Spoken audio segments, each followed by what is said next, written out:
Hey Seth. Hey man, your post pisses me off so fucking bad. I can't I just want to come home and kick your CO square in the balls. Dude, what a pussy. Okay, so you're telling me that this guy his argument is that the other guys in your unit cannot carry you if you go down and you're the only guy that can carry them if they can go down. The guy can't possibly be that stupid and actually understand that it's not you that's the problem. The rest of the unit needs to be the problem, or is the problem. Because if they can't carry you, I mean, what are you? You're probably 30 pounds, 40, maybe 40 pounds heavier than everybody else. Do they really think that 30 or 40 pounds, if anybody else were to go down and somebody else were to have to carry each other, that 30 or 40 pounds really gonna make that much of a difference? That if they can't even pick you up, can't even pick you up, and that 30 or 40 pounds is gonna make the difference to where, oh, well, they'll easily be able to pick the other guy up. Well, they might be able to get him up, but they're not going to be able to move him any more than 30 yards, which is probably, you don't, I mean, right, these days, if you're ever running more than 50 yards in actual combat and getting shot at, you mess something up. Man, that makes me really mad. I don't know. Tell you what, if I go down in country and eject out of an airplane, I don't want a bunch of pussies in rucksacks coming and getting me. I want you coming to get me. This is heinous, and it's just, I don't know. It's something that needs to change. So I see what you're saying. Regardless of what our opinion is of it, you still have to live with those within those rules. So we'll figure something out, man. Let us know how it's going. Definitely don't be 1 pound over and give them an excuse to punish you for being strong. With that said, now that I've spent a minute 54 talking about something that doesn't apply to your coaching, dude, you're ridiculously strong. Let me tell you, because I'm 50. I had to slow it down to 50% so that I could find something to grade you on, because these are really, really clean. Towards the end of the set, your knees are still starting to fall in. Okay, so that's not going to be. I think that's going to be a normal thing for you. That's just going to be your challenge, is to keep your knees in. But for the most part, these are really clean. You looked really fresh for not being able to sleep very much. I don't know if you're like at the point where your body's just delirious, but you're looking really, really strong. Those knees are just trying to fall in. And I thought your depth was good. All but I think rep number 4. 4 was close, but 5, you definitely buried 5.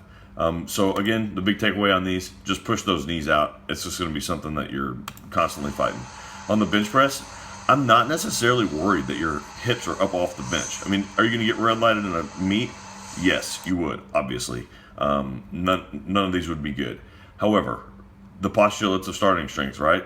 The greatest muscle mass with the greatest weight, or greatest amount of muscle mass with the greatest amount of weight over the largest effective range of motion. So right now, we're sacrificing your hips being on here so that you can put more weight on the bar and move it across the effective range of motion and use more muscle mass. So we're trying to develop strength right now. We're not trying to get you meat ready. Okay, so who cares if your butt's coming up just a little bit? Your elbows on your first and fifth rep flare out a little bit. This is a good rep. See how that was straight down? That one was straight down. Oh, that one flared out about an inch. When it starts getting really heavy, that's when you start doing that.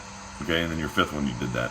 You're good. You're driving through your legs. Got a nice arch going. Bench press looks good. Okay, so for deadlifts, you think you have a 550 deadlift coming by the end of the year? No, sir, you have like a 575 coming by the end of the year. So by the numbers, if you pull 475 by 5, that puts you at that point at a 550 deadlift, which I think right now you could pull a 550 if you peaked. I mean, you couldn't just go in there and do it right now. You'd be glued to the floor. But if we peaked you, you could do it. That's not saying we need to. We absolutely don't. Right now, you've got some gains coming, and you just need to ride this wave as long as you can and stay a novice. These are really not very good deadlifts, even though you're pulling them. Notice whenever you pull it off, you're pulling it very violently today. Watch all the movement you have. Ooh, you're not in balance. You're trying to jerk the bar off the floor, and you cannot manhandle 460 pounds. You got to squeeze it off. See how much movement there is? Look at that one. How much fore and aft right before you pull. You're trying to find your balance spot. So even though you're being successful here, they're not very good deadlifts. So get set, get tight, and then squeeze the bar off. It kind of looks like you're pissed off or something, and you're just saying, "Screw it, I'm gonna pull on this thing," so to speak.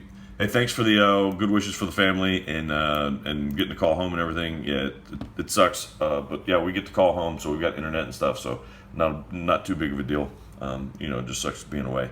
And as far as power cleans, we talked to Matt about it, and I haven't heard anything back. We'll see. I'll call him, or I'll shoot him a text message right after this and get on that and see if we can't get you programmed up for sure.